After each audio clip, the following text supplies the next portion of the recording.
Hello student, welcome back to NKS academy. कई just previous video session में हम लोगों ने सेल्फ इंडक्शन स्टार्ट किया था और हमने आपको पूरी डिटेल बताया था कि सेल्फ इंडक्शन होता क्या है और इंडक्टर क्या है। मैंने आपको सोलेनॉइड को इंडक्टर के बारे में बताया था कि सोलेनॉइड को हम लोग इंडक्टर कहते हैं।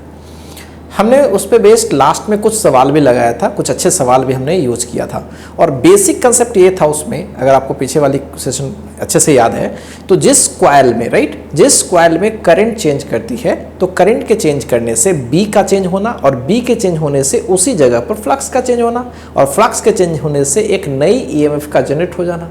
अब वो नई ईएमएफ इंड्यूसिंग करंट के डायरेक्शन में भी हो सकती है और अपोजिट भी हो सकती है। अगर करंट बढ़ रही है तो अपोज करेगा, करंट घट रही है तो सपोर्ट करेगा, जस्ट लाइक इनर्शिया। मैंने ये भी बताया था प्रीवियस क्लासेस में कि जो रेजिस्टर होता है वो करंट को अपोज करता है और जो इंडक्टर होता है वो चेंज इन करंट को अपोज करता है। ठीक है, just like inertia change of state को अपोज कर रहा होता है, तो यहाँ पे चेंज ऑफ करंट को अपोज कर रहा होता है। ठीक है, तो ये सारी चीजें मैंने आपको काफी डिटेल में बता रखा था। आज के डेट में गाइज हम लोग स्टार्ट करेंगे कुछ कॉइल्स का, जिसमें एक सोलेनॉइड होगा, चाहे वो लीनियर वाला हो या फिर एक सर्कुलर जिसको हम लोग टोरॉइड कहते हैं, और एक नॉर्मल सा एक सर्कुलर कॉइल होगा, उसका हम लोग सेल्फ इंडक्टेंस निकालेंगे। ठीक है, मैंने आपको बताया था प्रीवियस क्लास में कि फाई जो होती है वो एल आई के इक्वल होगी। अगर आपको एल निकालना होगा तो फाई में आपको आई से डिवाइड करना पड़ेगा। ठीक है, फ्लक्स निकाल करके, ध्यान रहे ये टोटल फ्लक्स निकाल करके और जो करंट उसमें दौड़ रही है उसे डिवाइड करना पड़ेगा, तो उस कॉइल का आपका एल निकल जाएगा। कमाल की बात यह है कि एल फाई पे डिपेंड नहीं करती है और आई पे भी डिपेंड नहीं करती है। फॉर्मूला में जरूर दिख रहा है फाई और आई, बट उस पर डिपेंड नहीं करती है। वो डिपेंड करती है किस पे? तो कंडक्टर जिसके बारे में बात करें उसके ज्योमेट्री पर, शेप साइज पे डिपेंड कर रही है।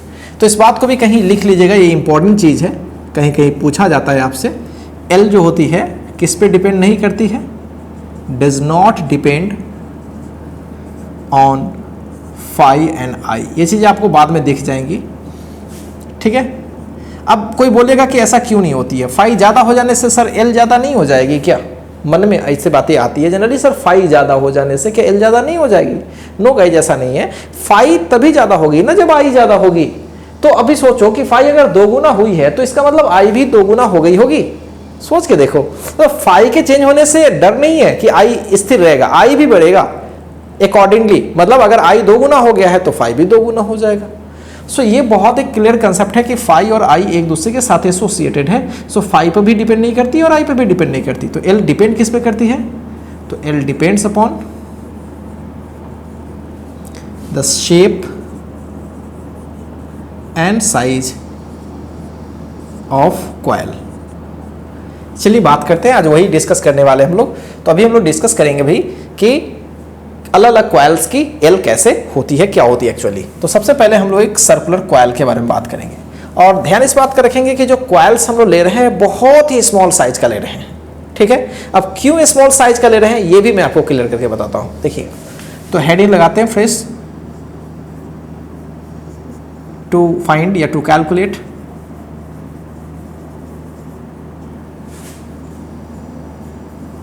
The value of self inductance self inductance बोल सकते हो या कोफिशिएंट ऑफ सेल्फ इंडक्शन बोलना चाहिए, of a circular small coil. समझिए, सपोज कीजिए कि आपके पास एक बहुत ही छोटी, छोटा बना रही डाल के बहुत ही छोटी इस तरह से एक सर्कुलर कॉइल है और इस तरह से ऐसे गई हुई है। इसकी रेडियस स्मॉल आर ले लेते हैं, इसके नंबर ऑफ टर्न्स एन ले लेते हैं, इसमें करंट इस तरह से फ्लो कर रही है। ठीक है, तो सबसे पहले जो कॉइल ले रहे हैं उसके बारे में थोड़ा सा चर्चा कर लेते हैं। Consider a circular coil having number of turn capital N. Generally एक टर्न दो टर्न नहीं होता, बहुत सारे टर्न्स ले रहा हूं। ठीक है, let small R be the radius of each turn.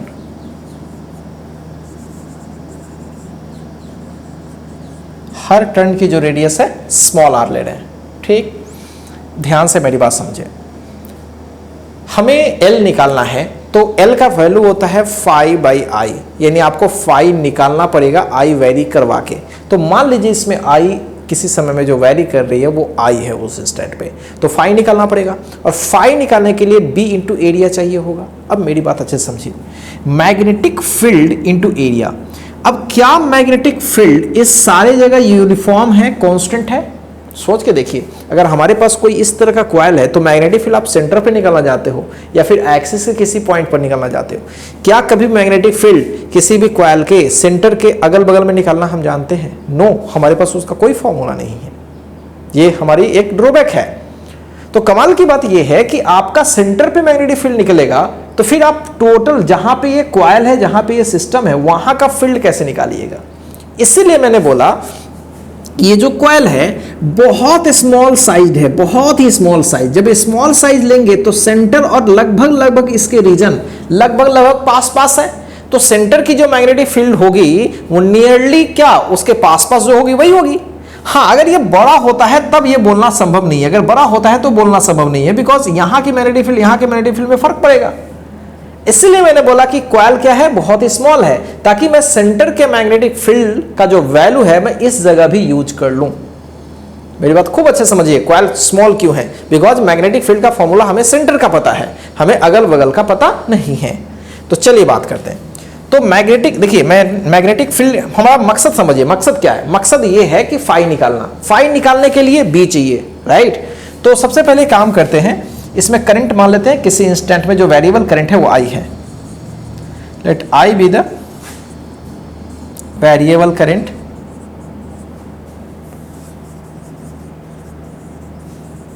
Eight any instant. So magnetic field intensity कितनी होगी सेंटर पे? Magnetic field at the centre of coil, at the centre of coil कितनी होगी? सो दिस इज, आपको पता है ये mu naught I by 2 small R, यही होती है ना। नंबर ऑफ टर्न अगर एक है तब ऐसे नंबर ऑफ टर्न कितनी है इसमें? कैपिटल, तो मैग्नेटिक फील्ड इतनी हो गई। अब इतनी मैग्नेटिक फील्ड है, एक टर्न का फ्लक्स क्या होगा? बी इंटू ए। फाई का वैल्यू क्या होगा? बी इंटू ए, एक टर्न का। बी तो सबके वजह से है, फील्ड तो सारे टर्न के वजह से है, लेकिन हम फ्लक्स निकालेंगे तो एक टर्न का अगर हम निकाल रहे हैं अगर, तो बी इंटू ए होगा। बी तो पूरे का, बी उस जगह पर जो है, तो हमें तो फ्लक्स टोटल टर्न्स में निकालनी है। तो अगर मैं टोटल फ्लक्स निकालूं, total flux associated with coil, समझिएगा, तो एक टर्न का निकालेंगे तो बी इंटू ए होगा ना भाई। एक टर्न का क्या होगा? बी इंटू ए। ऐसे कितनी टर्न है? एन। और बी कितनी है भाई? तो बी है mu naught I N by 2r into area into A. अब इसकी एरिया क्या है? Pi are square into number of turn. अगर हम इसको सॉल्व कर लें तो mu naught I number of turn का स्क्वेयर चला जाएगा, दो बार है, और एक आर से एक आर कैंसिल हो जाएगा, तो ऊपर हो जाएगा पाई आर और नीचे हो जाएगा 2। देख सकते हैं यही चीजें होंगी, होपफुली यही है, कुछ छूट तो नहीं रहा। पाई आर एन स्क्वेयर आई, बिल्कुल यही है। ठीक, तो ये हमने फ्लक्स निकाल लिया। जब हमें फ्लक्स पता पड़ गया तो अब हमें कोफिशिएंट ऑफ सेल्फ इंडक्शन चाहिए। Coefficient of self induction which is L. तो एल क्या होती है भाई? Phi by I. फाई तो आपने ऑलरेडी निकाल रखा है, so mu naught I capital N square pi R divided by 2 और डिवाइडेड बाई आई। आई से आई, तो एल की वैल्यू हो जाएगी mu naught N square pi R by 2।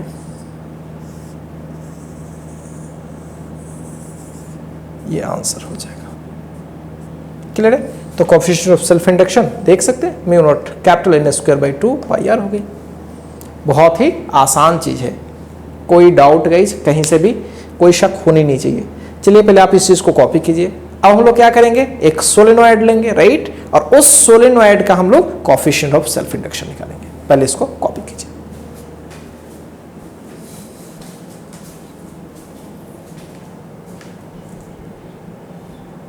चलिए बच्चों आगे बढ़ते हैं और अब हम लोग सेल्फ इंडक्शन का जो कोफिशिएंट है वो सोलेनॉइड के लिए निकालते हैं। तो हेडिंग हम लोग यूज करेंगे to find the coefficient of self induction of a solenoid, right. तो सपोज कीजिए कि हमारे पास कोई सोलेनॉइड है इस तरह से, इसकी लेंथ हमने L लेट कर ली है और इसकी क्रॉस सेक्शनल रेडियस या एरिया आप लेट कर सकते हो, रेडियस ही हमने कैलकुलेट कर ली R, ठीक है। और इसमें करंट I फ्लो कर रही है। इसमें number of turns capital N ले सकते हैं, number of turns per unit length के टर्म में भी आंसर कर सकते हैं। तो सबसे पहले कुछ चीज़ें कंसीडर करते हैं। Consider a solenoid having number of turns capital N, total number of turns क्या मान लिया, N मान लिया, एंड लेंथ L, राइट। इतनी ही चीजें मानते हैं। लेट करते हैं small r be the radius of cross section of solenoid, ठीक है। इतनी चीजें हमने लेट कर ली है। आप इस रेडियस के जगह पर कभी कभी हम लोग एरिया भी चाहे तो लेट कर सकते हैं, एरिया के टर्म में भी हम लोग चलिए आंसर कर लेंगे। नंबर ऑफ टर्न्स के जगह पर number of turns per unit length है स्मॉल n भी हम चाहे तो लिख सकते हैं। चलिए तो इसका क्या निकालना है, हमें निकालना है इसका कोफिशिएंट ऑफ सेल्फ इंडक्शन। बहुत ही सिंपल सी बात है, ये काफ़ी बड़ा मान के चलना है। तो एक्सिस के किसी P पॉइंट पर मैग्नेटिक फील्ड इंटेंसिटी कितनी होगी, ये भी काफ़ी पतला है, फिर वैसे ही काफ़ी पतला होगा तभी एक्सिस के इंटेंसिटी को लगभग आगे पीछे भी वही यूज करेंगे। तो इसके सॉल्यूशन में क्या करेंगे, सबसे पहले magnetic field intensity at the axis कितनी होगी। तो आपको पता है ये तो स्टार्टिंग से फॉर्मूला हमने डिराइव कर रखा है, म्यू नॉट एन आई, पिछले चैप्टर्स में म्यू नॉट एन आई, अगर अंदर में एयर है तो, राइट। अब n क्या होता है, number of turns per unit length, चाहे तो आप कैपिटल N के टर्म में भी कर सकते हो, तो ऐसा भी हम लिख सकते हैं। अब b निकाल लिया, राइट, ये टोटल B निकल गया, टोटल B निकल गया। अब एक फंदे से मतलब एक लूप से हो करके, एक टर्न से हो करके हम लोग फ्लक्स तो निकाल ही सकते हैं, बिकॉज B हमें पता है। तो अगर टोटल फ्लक्स निकाला जाए, ठीक है, टोटल फ्लक्स अगर निकाला जाए एसोसिएटेड विथ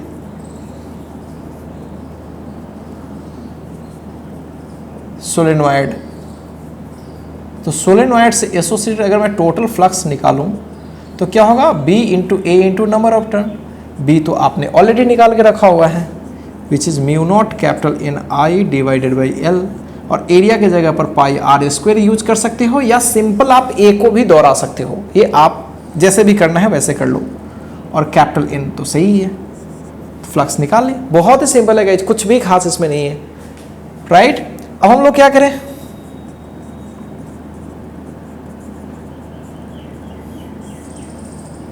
इसलिए कोफिशिएंट ऑफ सेल्फ इंडक्शन तो क्या होगा भाई, तो ये L होता है 5/I, सिंपल I से डिवाइड करेंगे तो ये I गायब हो जाएगा, मैं डायरेक्ट लिखता हूं। तो L का फॉर्मूला हो गया mu naught pi R square N square by L। आप चाहो तो ये फॉर्मूला भी एक बार देख सकते हो, या चाहो तो आप ऐसे भी लिख सकते हो, एरिया इंटू N स्क्वेयर, ऐसा भी लिख सकते हो, राइट। और एक और फॉर्मूला चाहो तो बना सकते हो तुम, नंबर ऑफ टर्न्स को हम लिख सकते हैं number of turn per unit length n into L, क्योंकि आपने पढ़ा है ना, आपने पढ़ा है कि स्मॉल n जो होती है वो कैपिटल N बाई L होती है, तो जहां जहां कैपिटल N है वहां स्मॉल इंटू L तो लिख ही सकते हैं। तो हम चाहे तो L का फॉर्मूला इस तरीके से भी दे सकते हैं, स्मॉल NL, ऐसा क्यों ऐसा आ गया देख लीजिए,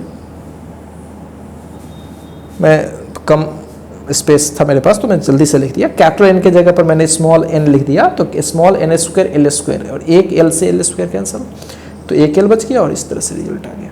ठीक है, आसान है चीज़, इसको आप समझ सकते हो, जैसे भी समझना समझ लो, ये भी फॉर्मूला आपका सही है, ये भी सही है, ये भी सही है। खूब क्लियर है गाइस।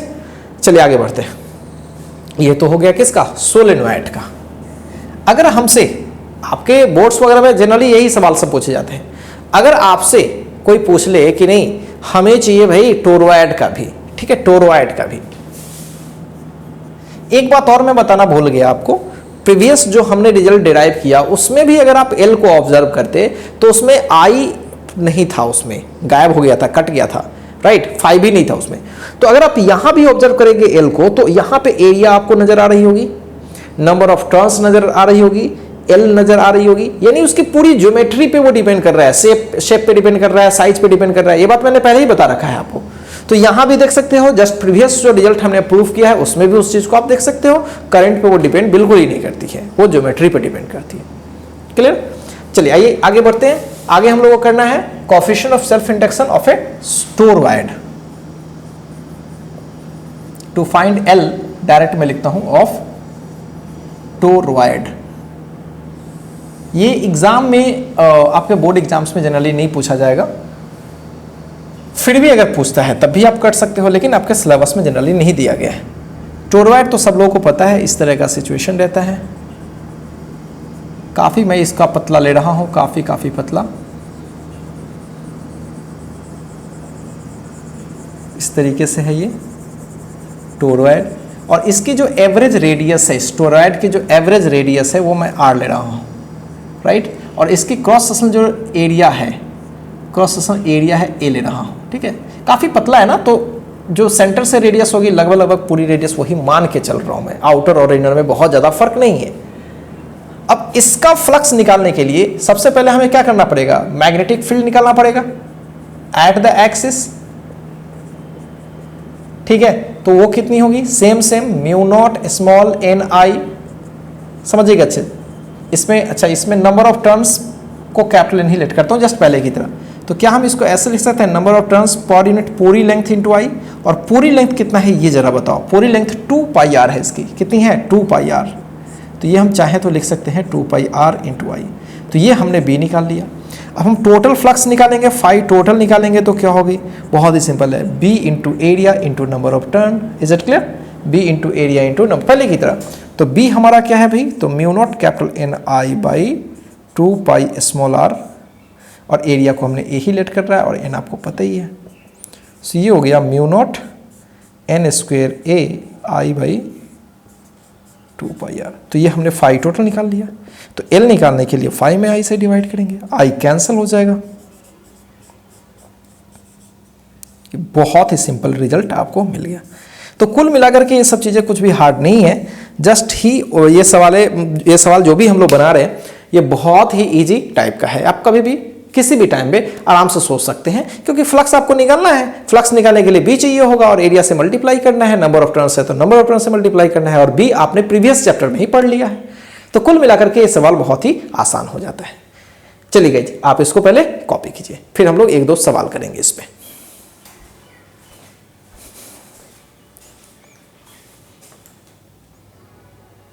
चलिए स्टूडेंट आगे बढ़ते हैं, और आगे हम लोग 1-2 सवाल करने वाले हैं अभी। तो मैंने एक सवाल यहाँ पे ऑलरेडी लिख रखा है। ये सवाल बड़ा ही इंटरेस्टिंग क्वेश्चन है।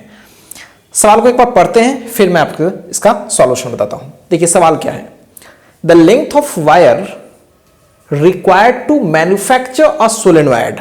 मतलब आपको एक सोलेनॉइड बनानी है, उस वायर के लेंथ की बात हो रही है, सोलेनॉइड के लेंथ की बात नहीं हो रही है। उस वायर बहुत बड़ा लंबा सा वायर हो जाएगा, तो अगर उससे सोलेनॉइड बनाइएगा तो कैसे बनाइएगा आप, ऐसे ऐसे ऐसे रैप करके बनाइएगा।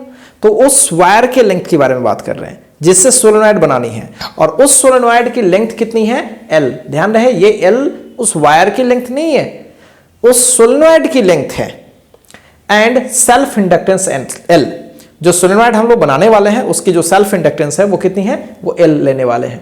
तो वो कितना लंबा वायर होगा, कमाल की बात है, वो कितना लंबा है। और ऑप्शन वगैरह कुछ कुछ दे रखा है, इसे हमें सोचना है। थोड़ा सा अकल लगाते हैं इसको सवाल को बनाने में।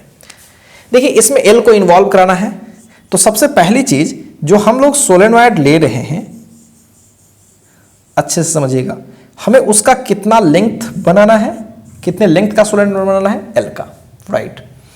और ये ऐसे ऐसे टर्म्स है, इसकी टोटल कितनी लंबाई, मतलब ऐसे अगर हम इसको लंबा कर दे तो कितना लंबा यूज हुआ है, ये चीजें हमें बतानी है। अगर हम इसका टर्न मान ले स्मॉल आर, टर्न का जो रेडियस मान ले स्मॉल आर, राइट। ध्यान से सब लोग समझिएगा। तो सपोज कीजिए कि इसमें नंबर ऑफ टर्न्स n है,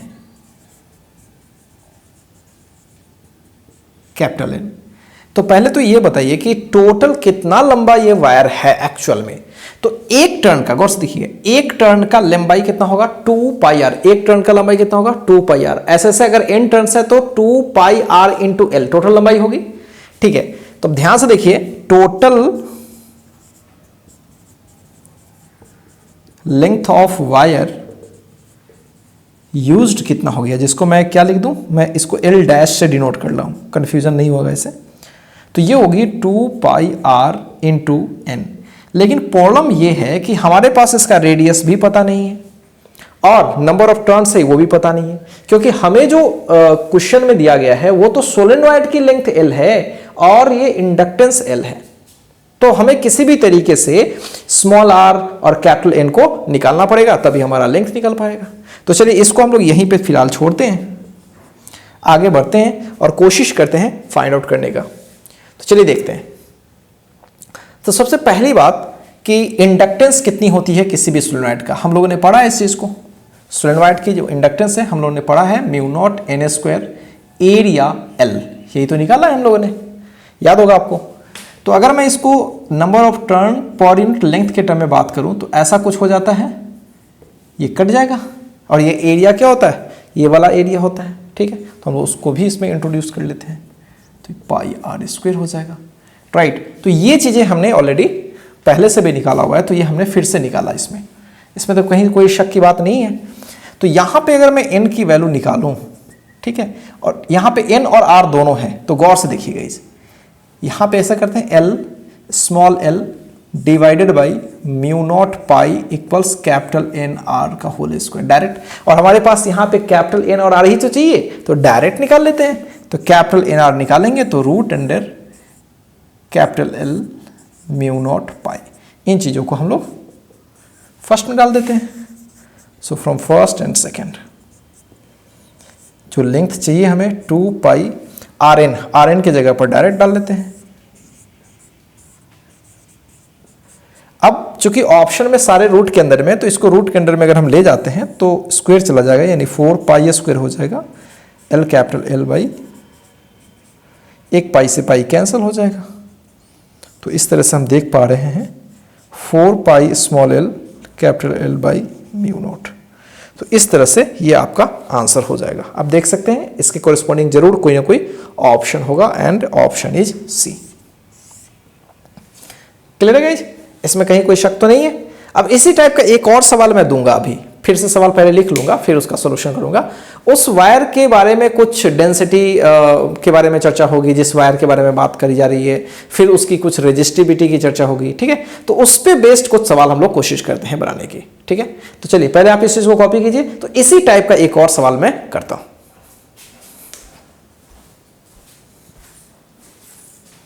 चलिए स्टूडेंट आगे बढ़ते हैं और चलिए सेकंड सवाल करते हैं, जो कि जस्ट पहले ही जैसा है, ठीक है। थोड़ा इसमें चीजें बदल गई हैं। आइए देखते हैं सवाल क्या है। The inductance L of a solenoid of length L, ठीक है, पहले भी सोलेनॉइड की लेंथ L थी और इंडक्टेंस L थी, अभी भी वही है। Whose windings are made of material of density D, मतलब जो वायर, जिस वायर से वो बना है उसकी मटेरियल की जो डेंसिटी है वो कैपिटल D है और उसकी जो रेजिस्टिविटी है वो रो गिवन है, और साथ साथ उस वाइंडिंग की जो टोटल रेजिस्टेंस है वो कैपिटल R है, ठीक है। तो हमें जो आंसर करनी है इन्हीं कैपिटल R, रो, एल वगैरह कैपिटल के टर्म वगैरह में करनी है। और हमें निकालना क्या है, दरअसल हमें निकालना है L। हमें क्या निकालना है, the inductance L of solenoid is what, मतलब L हमें फाइंड आउट करनी है, राइट। तो सबसे पहले L का जो फॉर्मूला होता है पहले उसको एक बार लिखते हैं, तो एक आइडिया पता चलेगा कि भाई हमें करना क्या है। तो आपको तो पता है L क्या होता है, म्यू नॉट एन स्क्वायर, याद होगा आपको। और यहां पे हम लोग यूज करते हैं mu naught N square L, ठीक है, और एरिया ए यूज करते हैं यहां पे, यही होती है ना, म्यू नॉट एन स्क्वायर ए इंटू एल। अगर कैपिटल एन के टर्म में यूज करते हैं तो यहां पे कैपिटल एन स्क्वायर और नीचे एल आ जाता है, ये वाला एल कट जाता है, और एरिया को हम चाहें तो रेडियस के टर्म में लिखना चाहें तो पाई आर स्क्वायर लिख सकते हैं। मतलब आपको मैं अलग तरीके से सब बता रखा है, मैं इस तरह से यूज कर सकता हूं। ऐसा ही कुछ था। इसकी लेंथ एल है, राइट, और इसकी रेडियस आर है, और इसके number of turns capital N है, राइट। तो ये चीजें समझनी है। अब एल निकालने के लिए आप अच्छे से देखिए, कैपिटल एन आपको पता है ही नहीं, ऑप्शन में कैपिटल एन के टर्म में नहीं है, मतलब कैपिटल एन को एलिमिनेट करना है। स्मॉल आर भी हमें हटानी है, और स्मॉल एल के टर्म में तो है ही, तो मुझे कैपिटल एन को हटानी है और स्मॉल आर को हटानी है। और किसके किसके टर्म में? तो रेजिस्टेंस के टर्म में, रेजिस्टिविटी के टर्म में और डेंसिटी के टर्म में करनी है। ठीक है, आइए देखते हैं, इसको बनाने की कोशिश करते हैं। जिस वायर से बना है वो वायर बहुत लंबी होगी। मान लेते हैं जिस वायर से बना है ना उसके लेंथ कुछ और मान लेते हैं, तो कंफ्यूजन के लिए इसको हम x मान लेते हैं। जिस वायर से बना है उसकी लेंथ हमने क्या मान लिया? x। l नहीं मान सकते बिकॉज l सोलेनोइड की लेंथ है। कैपिटल L नहीं मान सकते बिकॉज कैपिटल L, थोड़ा कंफ्यूजन होगा, मैं इसलिए x मान लिया। आप चाहो तो y मान सकते हो, आप l डैश भी मान सकते हो, कुछ भी मान लो। मैंने x मान लिया, और इसकी जो क्रॉस सेक्शनल जो रेडियस है वो क्या है? r। क्रॉस सेक्शनल रेडियस क्या है? r। अब एक चीज मेरे को बताओ कि इसका अगर हम डेंसिटी निकालें, तो डेंसिटी होता है मास अपॉन वॉल्यूम। डेंसिटी क्या होता है? Mass upon volume. क्लियर है? तो मास तो m ही होगी, राइट। मास के टर्म में है आंसर, मास तो m ही होगी। और मैं डेंसिटी की बात करूं, ठीक है, तो सॉरी वॉल्यूम की बात करूं, तो वॉल्यूम क्या होगा? Pi are square into X, pi are square into H, यही होगी। तो यहां से अगर मैं x निकालने की कोशिश करूं, राइट, तो वो क्या होगी? m by pi are square capital D. बस ऐसे मैं रैंडमली बनाते चले जा रहा हूं, मतलब हमने यहां से पूरी लेंथ x निकाल ली कैपिटल डी और r के टर्म में। ठीक भी, और आप थोड़ा सा आगे बढ़ते हैं, हमें रेजिस्टिविटी को भी यूज करना है, रेजिस्टेंस को भी यूज करना है। तो अगर मैं रेजिस्टेंस का फॉर्मूला लिखूं तो क्या होता है? रो इंटू एल, मतलब पूरी लंबाई कितनी है? x बाई एरिया क्या होती है? Pi are square, right. ये भी हमने यूज कर लिया, ठीक है। इसको हमने सेकंड मान लिया हुआ है, राइट। अब आप अच्छे से वॉच करें, खूब अच्छे से वॉच करें। हमें बस दो चीज मालूम है यहां से, राइट। अगर मैं यहां से, ध्यान से देखिएगा सब लोग, अगर मैं यहां से पाई आर स्क्वेयर का वैल्यू x के टर्म में डाल दूं, राइट, पाई आर स्क्वायर का वैल्यू x के टर्म में डाल दूं, तो हमारा कुछ चीज रिलेट कर जाएगा, जैसे मास रिलेट कर जाएगा, राइट। तो कुछ चीजें रिलेट कर सकती हैं यहाँ पे, या फिर रेडियस वगैरह रिलेट कर सकती हैं, ठीक है। एक बात और भी समझनी है हमें, छोटी चीज है हालांकि वो ऑलरेडी आपको पता है। अगर इसकी रेडियस r है तो हमें ये बात पता है कि एक टर्न की लंबाई 2 पाई r है, एक टर्न की लंबाई 2 पाई। ऐसे कितने टर्न्स है? कैपिटल N टर्न्स है।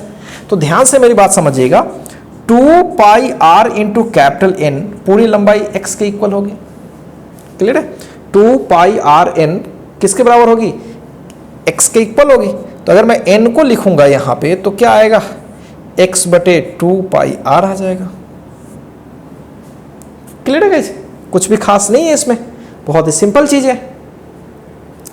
यहां तक में तो कोई इशू ही नहीं होगा आप लोगों को, सब कुछ अच्छे से समझ में आ रही होंगी आपको। अब ध्यान से मेरी बात समझिएगा, अगर मैं l निकालूंगा तो इस n के जगह पर मैं क्या डालूंगा? मैं l को निकालता हूं और यहां पे डालता हूं, क्योंकि चीजें बहुत ज्यादा हैं, तो हमें अभी आइडिया नहीं करना क्या है, तो बस हमें जो चीजें मिल रही है वो उसको इसमें इंट्रोड्यूस करते चलते हैं। तो म्यू नॉट हमने देख लिया, और n के जगह पर मैं क्या डालूंगा? x बटे 2 पाई r का होल स्क्वायर, ऐसे कर लिया। नीचे ऑलरेडी यहां पे l है, और उस साइड में हमें दिख रही है पाई आर स्क्वायर। थोड़ा आगे बढ़ाते हैं, तो म्यू नॉट l ऊपर एक्स स्क्वायर, नीचे 4 पाई स्क्वायर आर स्क्वायर, और ये पाई आर स्क्वायर। तो यहाँ से आर स्क्वायर पाई से पाई कैंसल। लेकिन जो चीज़ें हमें मिली है गाइज वो भी कुछ खतरनाक है। हमें x तो पता बिल्कुल नहीं है, तो ऐसा करते हैं हम लोग, इसको कुछ लेट कर लेते हैं, यहाँ पे थर्ड लेट कर लेते हैं। तो पहले ही मेरे पास जगह है कुछ, तो पहले ही हम लोग x का वैल्यू, है ना, किसी भी तरीके से x का वैल्यू निकालते हैं। तो अगर मैं क्या करूं, इन दोनों को डिवाइड कर लो, फर्स्ट को सेकंड से डिवाइड करो। क्यों डिवाइड कर रहा हूँ अभी आपको समझ में आ जाएगा। तो हमारा क्या मिलेगा, x बाई आर मिलेगा, ध्यान से देखिएगा x by R, m by pi R S. देखिए पाई आर स्क्वायर नीचे है, कैंसिल हो जाएगा, मैं एक बार पूरा लिख देता हूँ, पाई आर स्क्वायर डी, और नीचे ये क्या है, rho x by pi are square cancel, m rho x by D, sorry मैं कुछ गलत कर दिया, ये नीचे ही रह जाएगा, तो m by rho x D, right, ये चीजें आ जाएंगी। तो x बाई आर की वैल्यू ये मैंने निकाल के रखा हुआ है, राइट। तो अगर मैं यहां से ध्यान से देखूं तो यहां से x को मैं इधर ले आऊं, राइट, ध्यान से देखिएगा, अगर मैं यहां पे इसको डिवाइड ऐसे करूं तो एक्स स्क्वायर इक्वल्स क्या होगा, m capital R by rho D. आप देख सकते हैं एक्स स्क्वायर इक्वल्स क्या हो जाएगा, m capital R divided by rho D. अब मैं इस एक्स स्क्वायर को यहाँ पे लौटा देता हूँ तो आ जाएगा म्यू नॉट एक्स स्क्वायर का मतलब mr बाई रो डी, और नीचे ऑलरेडी 4 पाई l है। तो अपना वैल्यू इस तरह से आ गया। अब मैच करने की कोशिश करते हैं कि इसमें ये चीज़ें मिल रही हैं। देखिए mr वाला पहले तो फर्स्ट ऑप्शन हमें दिख रहा है 4 pi rho D L, yes A is the right answer. तो क्लियर समझ में आ रहा है गाइस, इसको आप एक बार अच्छे से देख लीजिए। हमने कुछ नहीं किया, हमें जो निकालना था पहले उसे हमने लिख के रख लिया। अब इसमें हमें जो जो रिक्वायर्ड है, जैसे मेरे को कैपिटल एन चाहिए होगा, रेडियस वगैरह चाहिए होगा, राइट, एल वगैरह तो मेंशन है, तो हम लोग इसी को निकालने के पीछे रहें। कैसे निकालना है तो हमें जो समझ में आ रही है, डेंसिटी को यूज करना है तो डेंसिटी का फॉर्मूला लिखना पड़ेगा।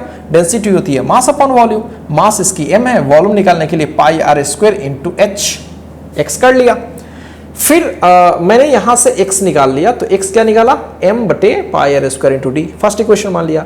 चूंकि मुझे रेजिस्टेंस या रेजिस्टिविटी वगैरह को भी यूज करना है तो रेजिस्टेंस का फॉर्मूला होता है r इक्वल्स रो इंटू पूरी लंबाई by area. So r equals rho into X by पूरी area, cross sectional area pi are square. अब ये दोनों निकाल के मैंने रखा जरूर। अब एक बात और हमें पता थी भाई कि